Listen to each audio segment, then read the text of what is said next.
بسم اللہ الرحمن الرحیم۔ نماز میں قرآن کی تلاوت کیسے کریں گے، اس کا طریقہ کیا ہوگا، بہت ضروری مسائل اس ویڈیو میں آپ کو بتاؤں گا، جیسا کہ کتاب المسائل میں جلد نمبر 1 صفحہ نمبر 296 تحتاوی صفحہ نمبر 193 پہ آپ ان مسائل کو دیکھ سکتے ہیں۔ سب سے پہلی بات، اگر آپ حافظ نہیں ہیں یا پھر قرآن کی جو آخر کی صورتیں ہیں، پارے عام وغیرہ ہے، وہ آپ کو یاد نہیں ہے، تو آپ قرآن لے لیجئے ہاتھ میں، تاکہ میں جو سمجھاؤں گا آپ کو سمجھنے میں آسانی ہو جائے، آپ سمجھ پائیں۔ ورنہ اگر بغیر آپ حفظ کیے بھی ایسے سمجھ پائیں گے، چند صورتیں یاد ہیں، تب بھی کافی ہے، میں سمجھا دوں گا انشاءاللہ۔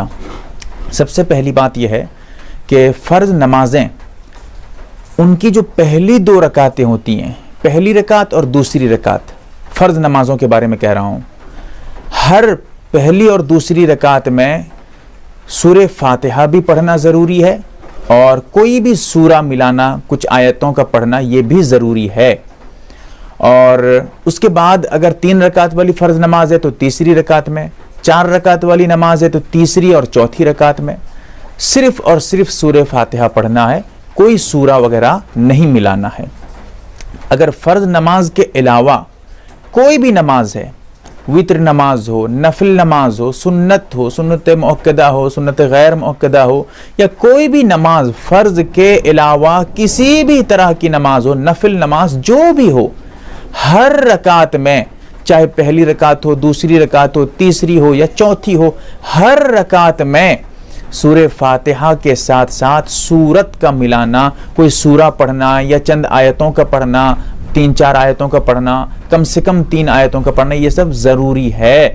ٹھیک ہے، پہلی بات تھی۔ دوسری بات یہ ہے کہ قرآن کو الٹا مت پڑھیے گا نماز میں۔ وہ کیسے، میں آپ کو سمجھانے کے لیے کہتا ہوں۔ جیسے قرآن میرے ہاتھ میں ہے، اس کو سمجھیے گا، بہت اہم ہے، میں بالکل سمجھانا چاہتا ہوں آپ کی، تاکہ آپ سمجھ پائیں۔ قرآن میں آخر میں کھولیے گا، اس میں دیکھیے گا کہ اس میں لکھا رہتا ہے ترتیب۔ دیکھیے گا قرآن آپ کے گھر میں اگر ہو، کھول کے دیکھیے گا، اس طرح لکھا رہتا ہے۔ اس میں کیا لکھا رہتا ہے؟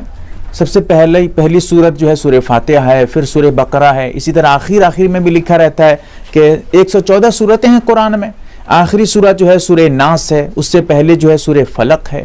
تو اس طرح کر کے پوری ترتیب سے کس کے بعد کون سی سورہ ہے قرآن میں لکھا رہتا ہے۔ یہاں پر ایک بات آپ کو بتا دوں، غلط فہمی آپ کو نہ ہو، جو پارے عام ہے الگ سے رہتا ہے، بچے پڑھتے ہیں، صرف پارے عام، اما پارا جسے کہتے ہیں، اس میں جو ہے ترتیب جو ہے وہ الگ ہے، پہلے سورہ ناس ہے، پھر سورہ فلق ہے، اس طرح الٹا ہے۔ وہ بچوں کے پڑھنے کے لیے، آسانی کے لیے اس کو اس طرح لکھا گیا ہے، اس کو الٹا کر دیا گیا ہے، ورنہ جو اصل قرآن ہوتا ہے اس میں جو ترتیب ہے وہی صحیح ہے۔ سب سے آخری جو سورہ ہے قرآن کی وہ سورہ ناس ہے۔ ٹھیک ہے، قرآن کو الٹا پڑھنا کیسے؟ جیسے آپ نے پہلی رکعت میں سورہ نصر پڑھی۔ سورہ نصر کیا ہے؟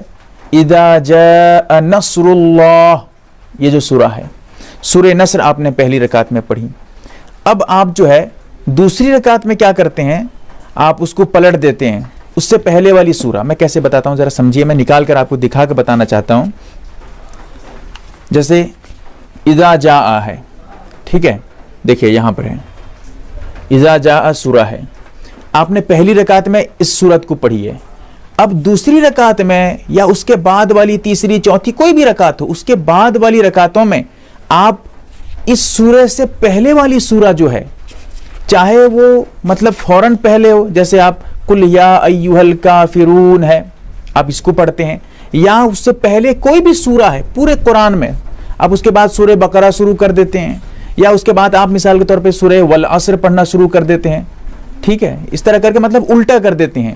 جو سورت آپ پڑھے ہیں اس سے پہلے والی سورتوں میں، چاہے وہ کتنی بھی مطلب ایک بھی پہلے ہو یا اس سے 2-4 سورت سے پہلے ہو، جو بھی ہو، اس سے پہلے اگر آپ قرآن پڑھتے ہیں تو پھر یہ ترتیب کے خلاف ہے، اور یہ مکروہ تحریمی ہے، جائز نہیں ہے پڑھنا۔ نماز ہو جائے گی لیکن سخت مکروہ ہے۔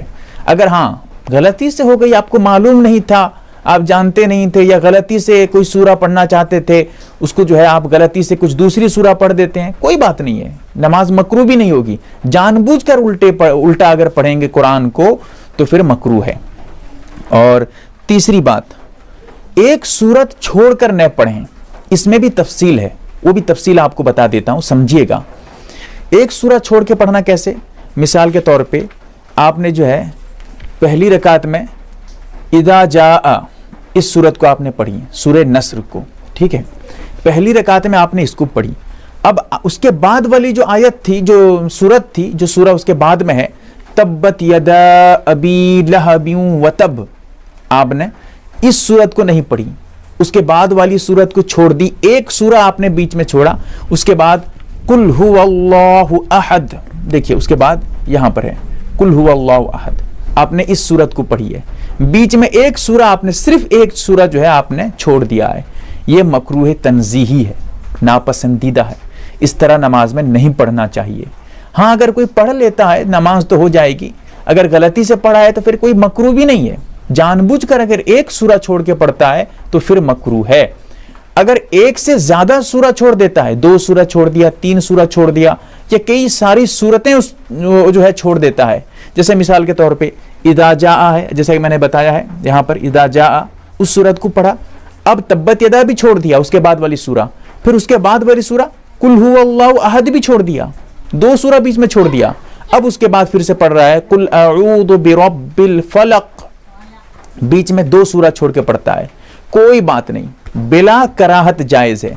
यानी यह कहना चाहता हूं सिर्फ और सिर्फ एक सूरा छोड़ देना बीच में यह मकरूह है।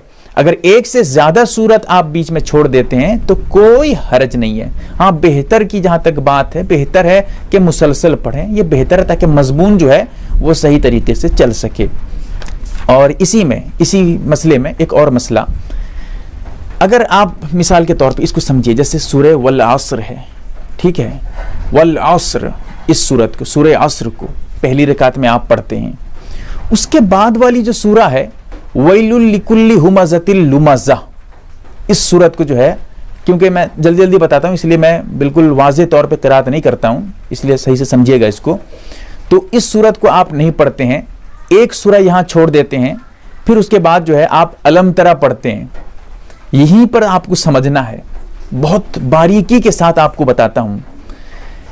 इस मसले को समझने से पहले एक चीज और समझिएगा, नमाज में पहली रकात के मुकाबले में दूसरी रकात को या तीसरी रकात को या चौथी रकात को तवील करना, लंबी क़िराअत करना, कम से कम 3 आयतों से ज्यादा पढ़ देना, यह मकरूह है, ठीक है।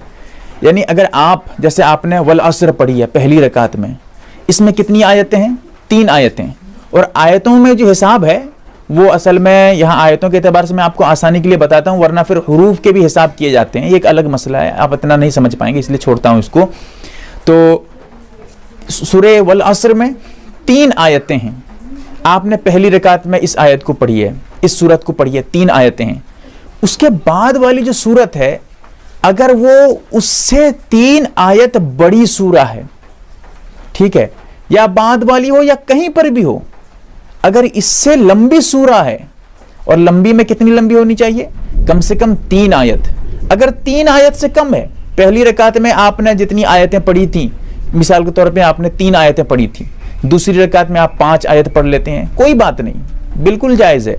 6 आयत पढ़ लेते हैं तब भी गुंजाइश है। 4 आयत पढ़ते हैं यानी दूसरी रकात को लंबी कर देते हैं, जायज़ है। लेकिन जब 3 आयत से ज़्यादा लंबी कर देंगे, दूसरी रकात या तीसरी रकात पहली रकात के मुकाबले में उससे लंबी हो जाए, वो 3 आयत लंबी हो जाए, तो ऐसी सूरत में आपकी नमाज मकरूह हो जाएगी, इसीलिए लंबी मत करिएगा। अब इसकी वजह से मैं ये बताना चाहता हूं, इसको समझिए। आपने पहली रकात में सूरह वल अस्र पढ़ी है, ठीक है, इसमें 3 आयतें हैं। अब इसके बाद वाली जो सूरत है वैलुल लिकुल्ली हुमज़तिल लुमज़ा, ये सूरा जो है अगर आप देखते हैं तो 9 आयतें हैं, ठीक है, ये देखिए 9 आयतें हैं, इसमें कुल 9 आयतें। अगर आप इस सूरत को पढ़ते हैं बाद वाली रकात में, पहली रकात में वल अस्र, दूसरी रकात में आप वैलुल लिकुल्ली पढ़ते हैं, तो ऐसी सूरत में आपकी नमाज मकरूह हो जाएगी। क्यों? पहली रकात में 3 आयतें थी, दूसरी रकात उससे 3 आयत से भी ज्यादा लंबी हो गई। हाँ, 4 आयत, 5 आयत, 6 आयत भी हो जाती तब भी चल जाती, कोई बात नहीं। लेकिन जब पहली रकात के मुकाबले में दूसरी रकात 3 आयत लंबी हो जाए तब मकरूह है, और यहां पर 3 आयत थी, यहां पर 9 आयतें हैं, तो इस सूरत में 6 आयतें और ज्यादा हो गई, इसलिए नमाज मकरूह हो जाएगी। अब ऐसी सूरत में आपके लिए वल असर पढ़ने के बाद जो उसकी बाद वाली सूरत है, सूरह वैलुल लिकुल्लि हुमज़तिल लुमज़ा, आपके समझाने के लिए, आसानी के लिए बताता हूं मैं। अब इस एक सूरत को आप छोड़ देते हैं, उसके बाद वाली जो सूरत है अलम तरा कैफ़ फ़अला, इस सूरत को, सूरह फील जिसे कहते हैं, आप इस सूरत को पढ़ लेते हैं, और ये 5 आयतें हैं। तो जब 3 आयतें पहली रकात में थी, ये 5 आयतें हैं, और ये दूसरी रकात वाली जो आयतें हैं अलम तरा की जो है सूरह फील की, ये 3 आयत से कम है, फिर आपके लिए पढ़ना जायज हो गया। एक सूरह आप बीच में छोड़ रहे हैं, देखिए एक सूरत बीच में छोड़ के पढ़ रहे हैं, तब भी आपकी नमाज मकरूह नहीं होगी। मैं ये बताना चाहता हूं, एक बीच में एक सूरत को छोड़ना उस वक्त मकरूह है जब दूसरी वाली, उसके बाद वाली सूरत जो है वो उससे 3 आयत कम से कम जो है छोटी है, या 3 आयत बड़ी है। अगर उससे ज्यादा लंबी हो जाती है फिर आप छोड़ सकते हैं, कोई बात नहीं। अगर मुसलसल, यानी अगर आप उसको पढ़ते हैं तो और लंबी सूरह हो जाती है दूसरी रकात में, इसीलिए आप वहां पर एक सूरह भी बीच में छोड़ सकते हैं, और एक सूरत उस वक्त छोड़ना आपके लिए मकरूह भी नहीं होगा। ठीक है, ये मसला बहुत जरूरी था कुरान के बारे में। आप नमाज, क्यों नमाज बहुत ज़रूरी इबादत है, नमाज का सवाल आखिरत में सबसे पहले होगा, सबसे पहले जो है आप नमाज दुरुस्त करें, इसीलिए ये ज़रूरी मसाइल आप तक मैंने पहुंचाया है। आपकी जिम्मेदारी है दूसरों तक भी पहुंचाएं, समझाएं, न समझ सकें फिर उलमा से राब्ता करें, उलमा से पूछें।